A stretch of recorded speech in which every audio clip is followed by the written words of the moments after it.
Gujarat urban cooperative banking federation આયોજિત Sahkar Setu mega event અને western India urban cooperative banking સમિટનો ગાંધીનગરમાં પ્રારંભ કરાવતા મુખ્યમંત્રી ભૂપેન્દ્ર પટેલ. આપને જણાવી દઉં કે મુખ્યમંત્રી ભૂપેન્દ્ર પટેલે સ્પષ્ટ મત વ્યક્ત કર્યો છે કે કોઓપરેટિવ બેન્કિંગ સેક્ટર ટેકનોલોજીનો લાભ લઈને સંચાલનમાં પારદર્શિતા સાથે વિકાસ કરી શકે તેવો આજનો સુવર્ણ સમય છે. આ સંદર્ભમાં તેમણે કહ્યું કે વડાપ્રધાન નરેન્દ્રભાઈ મોદીની પ્રેરણાથી દેશના પ્રથમ સહકાર મંત્રી અમિતભાઈ શાહના નેતૃત્વમાં કોઓપરેટિવ બેન્કિંગ સેક્ટરના સસ્ટેનેબલ ગ્રોથ માટે સફળ પરિણામદાયી પ્રયાસો હાથ ધરાયા છે. કોઓપરેટિવ બેન્કિંગથી લઈને પીએસીએસ સુધી દરેક ક્ષેત્રે સહકારથી સમૃદ્ધિનો મંત્ર સાકાર થયો છે, તેમ પણ મુખ્યમંત્રીએ જણાવ્યું હતું.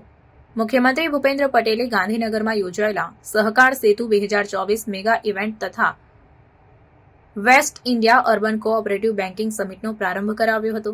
Gujarat urban cooperative banking federation દ્વારા યોજાયેલા આ સમિટમાં સહકાર રાજ્યમંત્રી જગદીશ વિશ્વકર્મા તેમજ કોઓપરેટિવ બેન્કિંગ સેક્ટરના વરિષ્ઠ અગ્રણીઓ ઉપસ્થિત રહ્યા હતા.